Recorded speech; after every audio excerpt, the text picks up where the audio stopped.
specific about making sure that this is answered clearly, because some people have even gone to the point of saying that, you know, blue eyes, light skin, light colored eyes are a reflection of wellness, of health, and so forth and so being. But let me tell you, I've seen enough blue-eyed people with cancer. So I don't know what happened to their situation, why their eyes are still blue and they have cancer, why the eyes did not change color.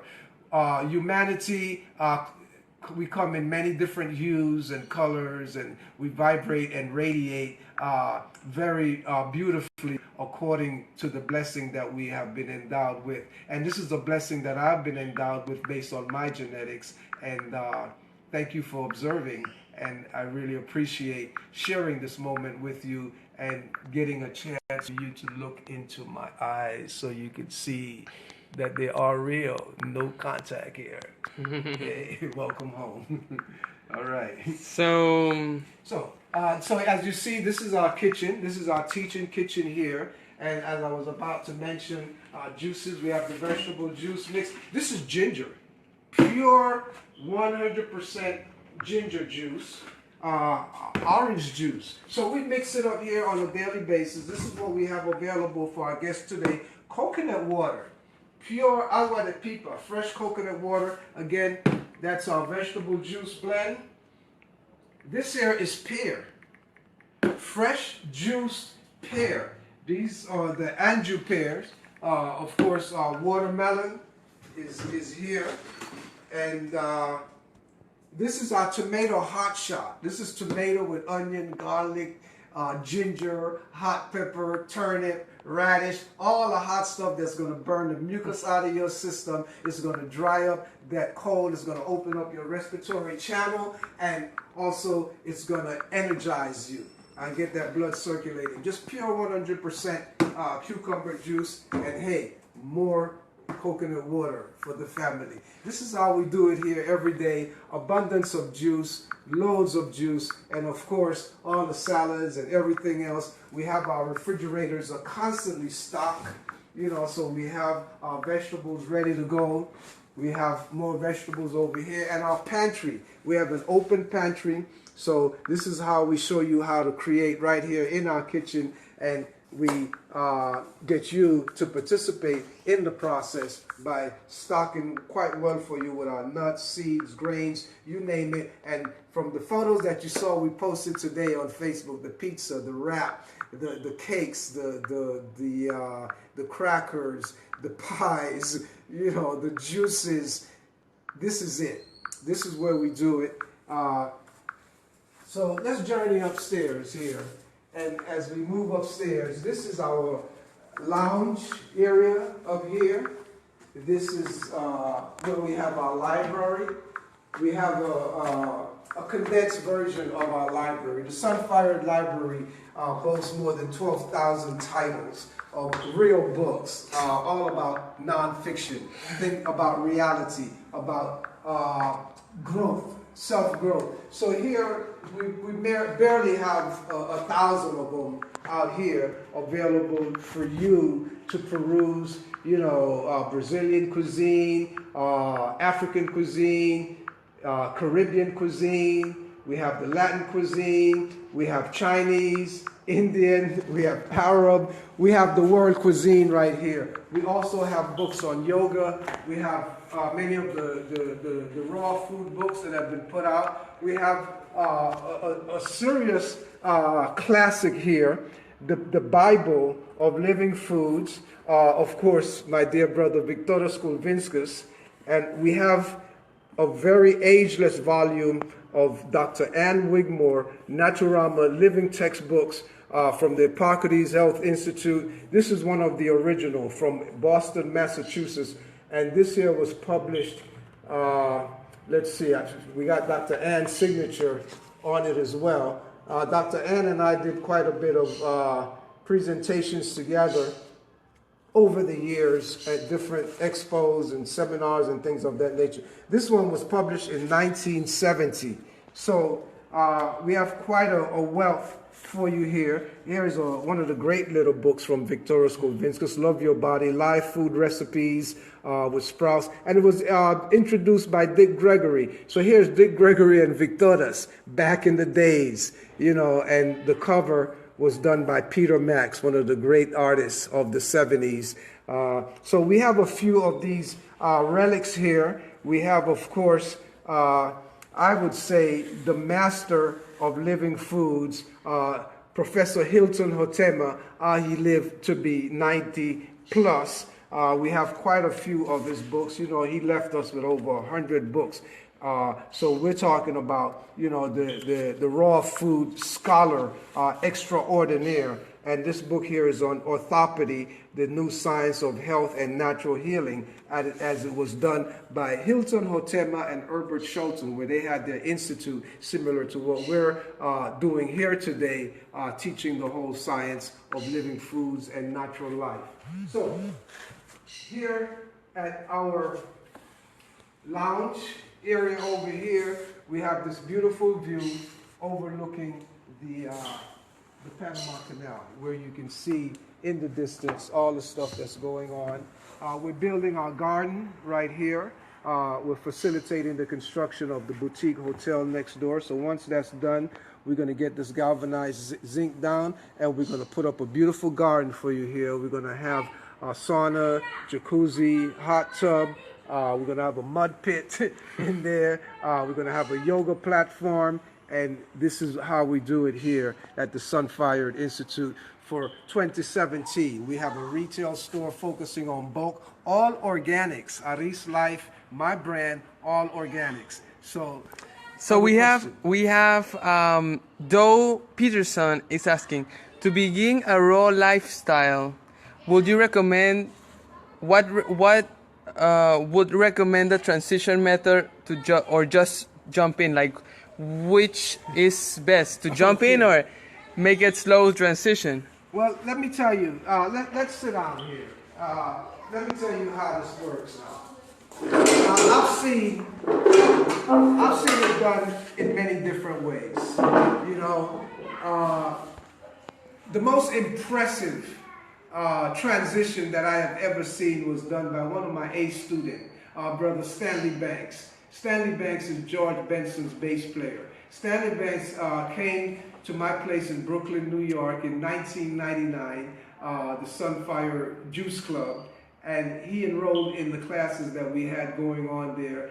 And he decided that at the point that he was ready to go all live. I explained to him that it was a one-way street once you get into this, because it's hard turning back. Once the body becomes clean, the tissues become clean, they're like brand new sponges. And if you put toxins back in there, then they're going to absorb at deeper levels. So you need to be careful once you're taking this step. That's caution. That's a word of caution. You really need to be ready. And being ready, I'm talking about mentally, more so than even physically. Because if the mind is ready, the body is going to follow. Remember, the body is just a beast. It's an animal, and it needs to be trained. It needs to be homeschooled. And the best way to homeschool it is to do a blood washing. Okay, you don't have to wash the brain. You know, the brain is under your command as that spiritual entity that dwells in this physical body of this animal being that we transit in. But we need to wash out the blood of this animal. And washing out the blood basically takes effect immediately once you stop putting in toxic foods into the body. So we stop putting in animal products, we stop putting in processed foods, we stop putting in all of the greasy fat and the heavy cooked starches into our system, and the body automatically is going to go on a detoxing plan immediately.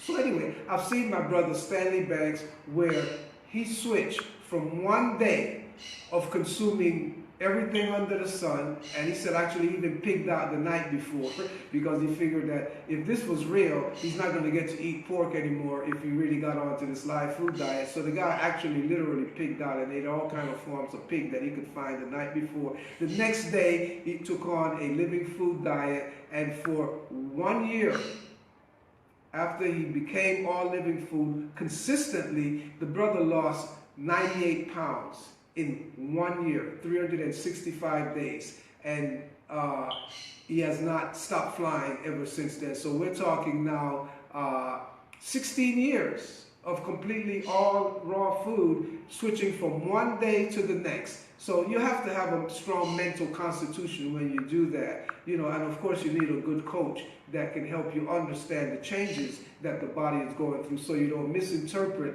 a healing crisis or a cleansing crisis as a sickness, a disease, an illness, or something that needs to be placed in check, which is what, the normal orthodox traditional medical system does by giving you vaccines and pills and all of these types of things, whether it's to arrest a flu or a cold or whatever it may be. No, you need to be able to go with the flow and understand that a lot of these reactions are part of the healing crisis. But beyond that, if you want to take the slow road, you want to take the safe road, you want to take the gentle road, number one, you look at the 4 groups of food: fruits, vegetables, protein, and starches. The ones that have sugar or fruits, the ones that contain fat or protein, the ones that are high in starch, the complex carbohydrates, a group in its own, and then the ones that are neutral, that contain no fat, no starch, no sugar. These are your vegetables.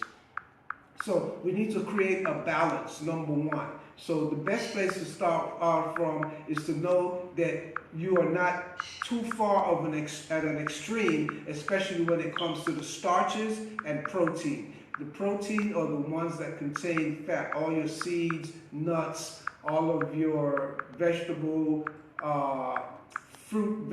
fruits that contain fat: coconuts, olives, avocados, almonds, walnuts, pecans, sunflower seeds, you name it, all of those, and some of your beans that are high in fat, like the lentils and your peanuts and things of that nature. And of course your animal products, you need to be careful with those. We only use those as a reference, but we do not recommend the consumption of these products, of course. And you trying to move on to this vegan lifestyle, you know that already. So we really want to emphasize the point, though, that besides those fatty foods, your starchy foods, which are your grains, your deep root vegetables like the potatoes and the yams and things of that nature, the cassava, and also your legumes, your beans that are pretty much all 70% starch and 30% protein.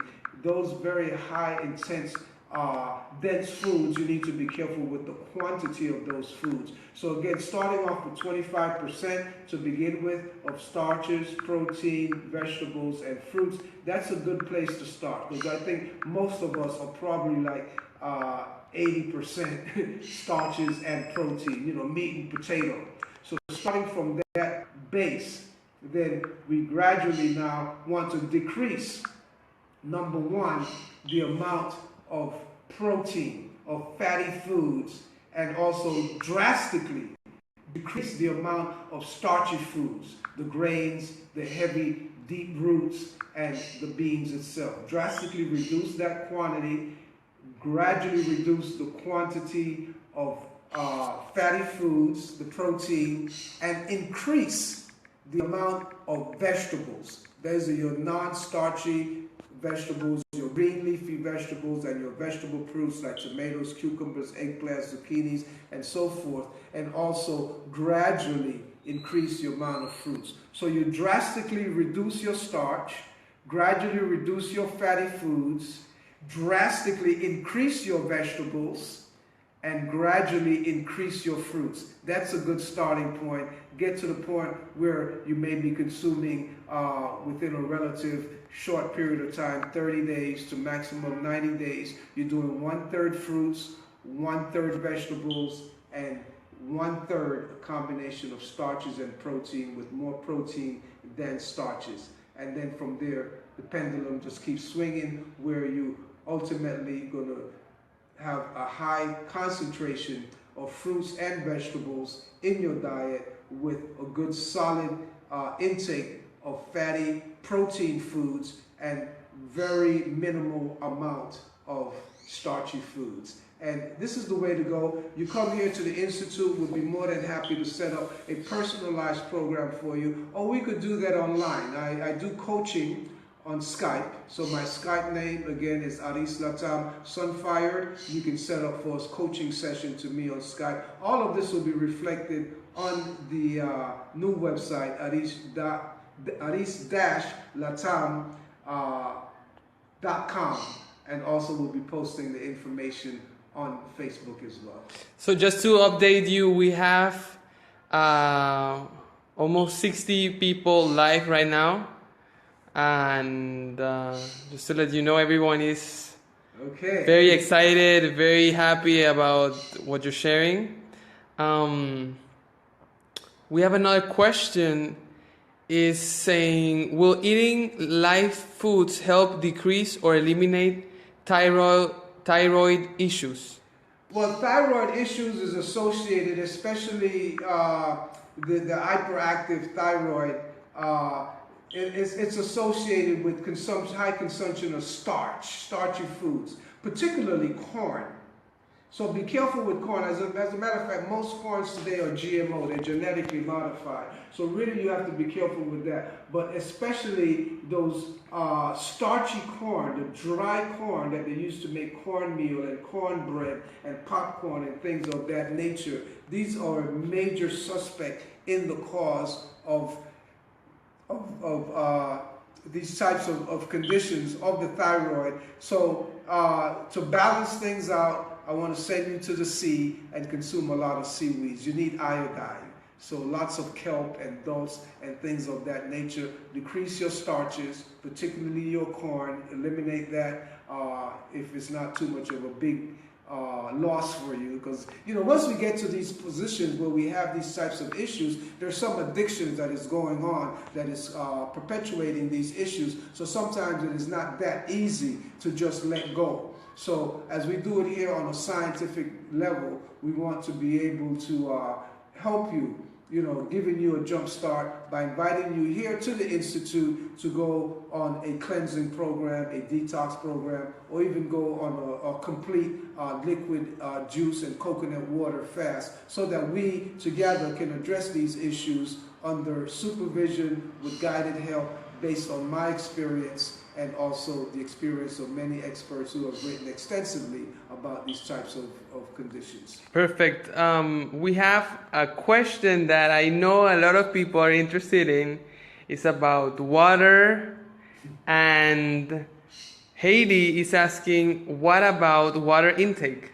Water intake, absolutely. The body is 70% moisture, just like the planet. Like we see that big ocean out there, all these oceans out there. The body of water on the planet is 70%. The human body is similar composition, 70%. So we need lots and lots and lots of water. Yes. Of course, the doctor will tell you 8 glasses of water a day. Well, that is based obviously on the fact that you're eating a very dense, high starch and high protein diet, which are very low in moisture. So we're recommending that you eat a more moist food diet or consumption of high moisture fruits and vegetables. But I know the real issue behind the question is based on the fact that I, as a human being, for over 40 years now, I have not consumed water as you know it. The water that I consume is strictly living water that comes through a plant source. So I drink coconut water as my primary drinking water. All waters that are best suited for human consumption needs to be filtered through the plants. So the water from mangoes, the water from, watermelons. You know the English folks and their language. They try to be so correct. They call the thing a watermelon. It is a melon of nothing but water. So we have water pineapple. We have water orange, water carrot, water cucumber, water beets, water lettuce. So these are the type of water that I drink.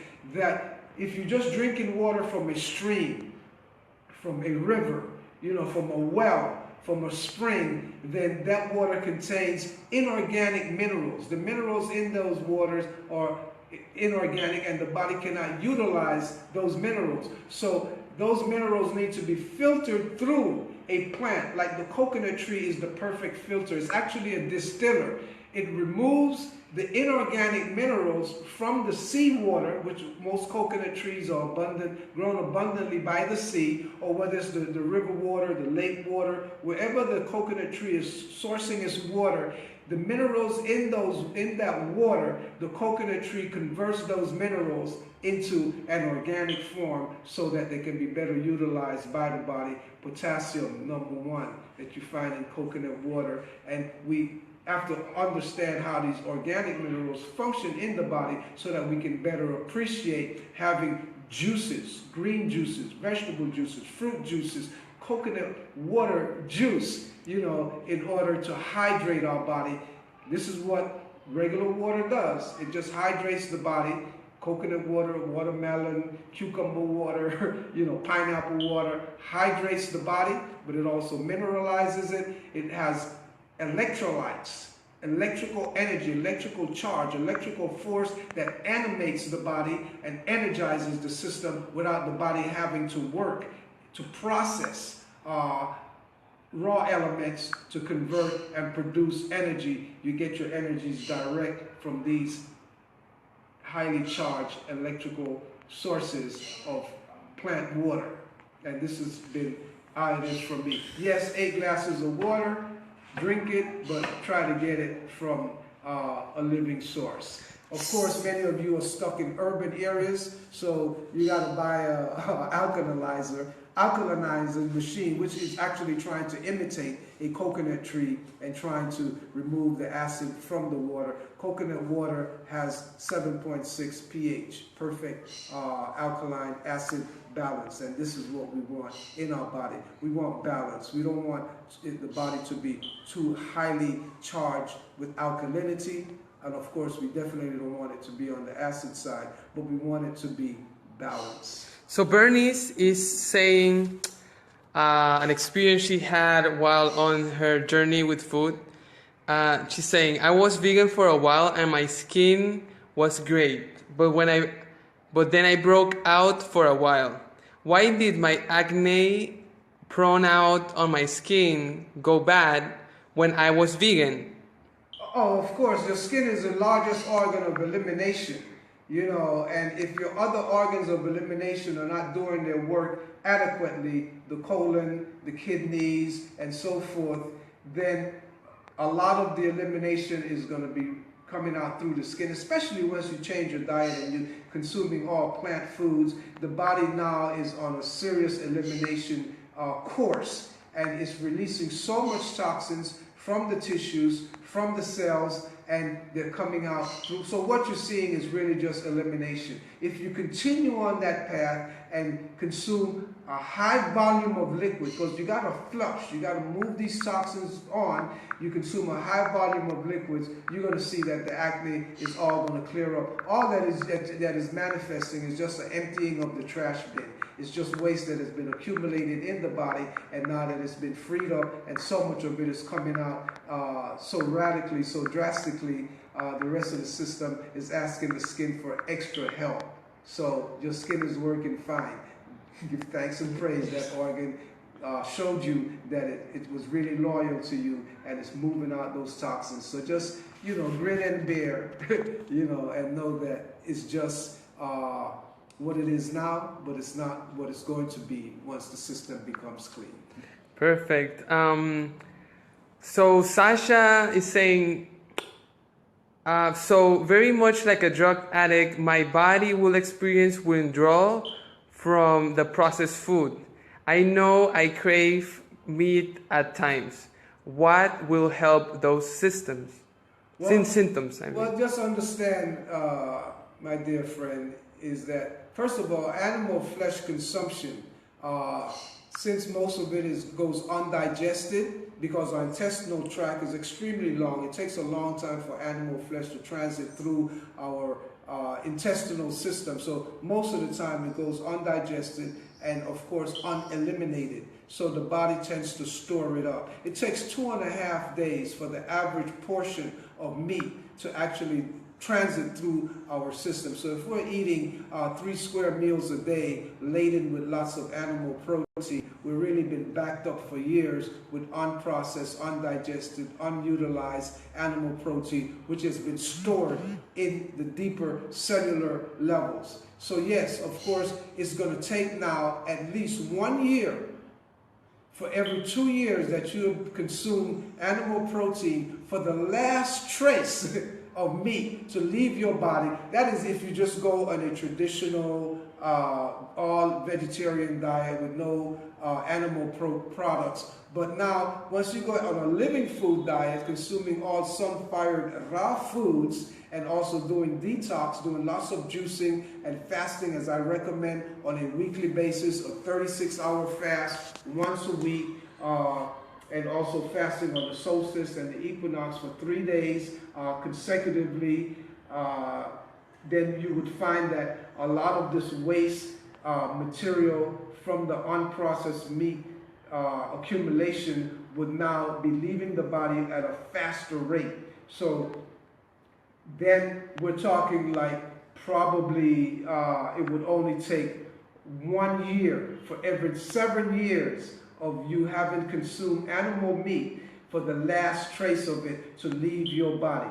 So technically, ideally, if you're steadfast and serious, and you go on this lifestyle and do the extended fasting, such as what I'm doing now. I'm not doing this fasting because I'm toxic or anything of that nature. It is more of a spiritual journey, and it's also more of a rejuvenation move, and it's in celebration as well for my 70th year of existence on this planet. So I figure, one of the best ways for me to seriously reverse the aging process is for each year that I live from here forward, I add another day of fasting to my yearly fasting regimen, which normally I do within this space of time, the winter solstice. This is when I do my extended fasting. Last year I did 69-day fast from December 1st to February 7th, and I transited and journeyed to Brazil, Panama, Jamaica, I went to Argentina, I went to Peru, I went to Dominica, I went to about 8 different countries during this fasting period, and it was tremendous. I never felt any greater than I did before. Now I'm moving on to my 70th thing. So yes, just be strong and understand that yes, it is an addiction that you're dealing with, and the cleansing, the elimination is something that you have to be patient with and just hang in there, hold tight, but take some laxative if you need to.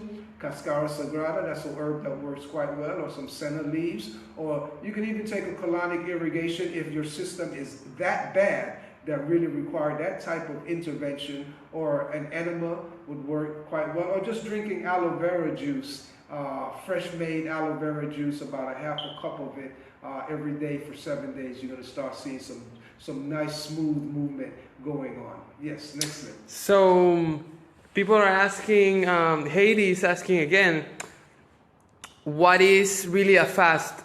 Not drinking, or no solids, or what is really a fast about, and how much time is a fast really about? Well, the classical definition of the word to fast means to hold fast. And to hold fast means that nothing gets past our lips.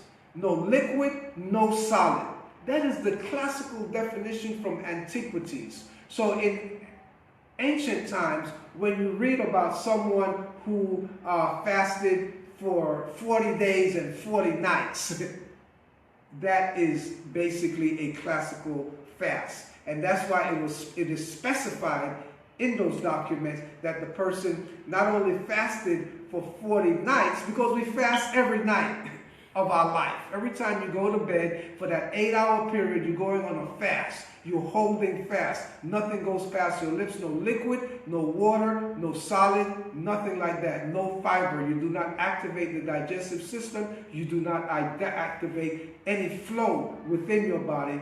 So, but these people that did the 40 days and 40 nights, they fasted during the day as well. They went on the breath, a breatharian lifestyle. For 40 days and 40. But today now, in modern days, modern time, it is now readily acceptable that when someone used the word fast, that the definition for a fast is primarily restricted or limited or focused on not activating the digestive system. That is not consuming any solid food, not putting any fiber into your body, but just consuming pure, filtered liquids, especially fresh juices, plant liquids that the body now will not have its digestive system activated. So the body will not be digesting. It requires no digestive process to work on a glass of vegetable juice, a green juice, a glass of fruit juice. They get absorbed directly into the intestinal system without activating the digestive system. So when the digestive system is not activated, then the eliminatory system, the elimination systems are now highly active, and they're eliminating toxins. They're pushing out waste. So this is what is acceptable today as a definition of a fast. And the volume of liquid you need to consume during a fasting day is 1 gallon. 4 quarts of liquid. 16 8-ounce glasses of fresh plant liquids in order to allow the body to rest its digestive processes, and also to effectively eliminate and having the flow through the circulatory system of moving the toxins on, so that purification actually takes place very harmoniously without stressing us out with headaches and other uncomfortable feelings that the profuse amount of toxins that are being released from the tissues at this moment are not overwhelming our systems, so that they keep moving and we can flush accordingly. So we recommend a once-a-week fast for 36 hours. And this is taking into account the 2 nights that you're sleeping. So if your fast is, say, today on a Sunday, you want to begin the fast after your last meal on Saturday, which is the time that we normally begin our fast right at sunset, or within 2 hours after sunset when we're going to rest. That is the fasting mode for 8 hours till sunrise, or within 2 hours after sunrise that we arise. Then that 8-hour period Saturday night, and as well as the 8-hour period Sunday night, because we do not recommend that you break your fast at the end of a day, not at the end of the sunset day. You break your fast at the break fast hour, which is in the morning at sunrise. So you would do that Monday morning. So a 36-hour, once-a-week fast is very effective, drinking 1 gallon of fresh liquids. Coconut water, fruit juice, vegetable juice, or even consuming some sun tea, some herbal tea that you just place in the sun in some filtered water or distilled water, ideally, water that has been, the minerals have all been completely removed, so that water in the jar with your tea, covered, sitting in the sun for 8 hours. The sun is going to extract the medicinal value of that herb for you, so that it's now available to you in the tea, in that sun brewed tea, without extracting the toxic elements from that herb, which is what generally happens when you apply intense heat to herbs. That is why we never boil herbs, we only steep them, because otherwise we're going to activate too much of the unwanted part of the herb in the process. Totally. People are very receptive. They're sending a lot of interaction. They're very happy. We're getting a lot of it looks like a lot of people that are right now with us live on the winter areas, you know, the parts that are cold, that are in the city. They're like, how do you do this? Oh, yes. Like, how do I do that? Do you have any recommendation? Yeah, we understand, you know, pretty much, you know, if you believe in God, then you're actually living behind God's back. Because, you know, the sun is the greatest godlike potential or energy that we all can attest to, that it affects all of us on the planet. So if you live where the sun shines, then you're living on the natural course of life. But if you're living away from the sunshine, then you're living on a collision course with Mother Nature. And of course, that's when you're going to experience this frigid environment, being up there in the icebox. I lived in New York City for 15 years during the deep winters of the 80s, you know, early 90s, when I spent quite a bit of time there. Cultivating, honing Sunfired Foods, which originated the company in Harlem, New York. And as a living foodist, I was able to withstand the cold weather, the cold climate, much more strongly than people that I saw who were whipping themselves with hot food, with hot chocolate, hot coffee, hot tea, hot soup. You know, what you're doing, you're actually whipping the body just the way the jockey whips a horse and the horse runs faster trying to run away from the sting of the whip. When you whip your body in a cold climate with some hot food, the body generates an excessive amount of metabolic enzyme activity in order to cool down that hot food, which cannot really pass our, you know, our throat, you know, esophagus, in that high heat capacity. So the body cools it down instantly, and in order to do that, it generates a lot of enzymatic activity. And so we're actually whipping the body just like the way the jockey whips the horse, and the horse is running away from the sting of the whip. The body is trying to cool down or run away from the sting of the whip of the hot food, trying to cool it down. So we're tapping into our enzyme bank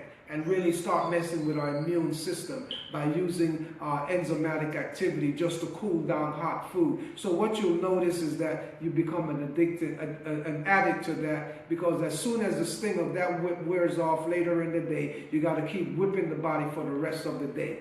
But if you're eating all living foods, which I consumed during those 15 years, and following the sun-fired principles of the electromagnetic energies of living foods, and you consume 50% of the high-density foods in the winter, starches and protein, primarily protein, the fatty foods, the warming foods. You see the Eskimos up there, up in the igloos, they consume nothing but fat, blubber, you know. So of course you want to up your fat intake, and yes, you can up your starchy intakes as well. And yes, definitely decrease your fruit intake, your high liquid intake. Of course, if you're going to fast in the winter in that kind of environment, you have to be very conscious that if you're going to be exposing yourself to the cold weather, to those freezing temperatures, of course, your body, your blood is going to freeze much quicker, because it's composed of primarily liquids from the juices that you're fasting on.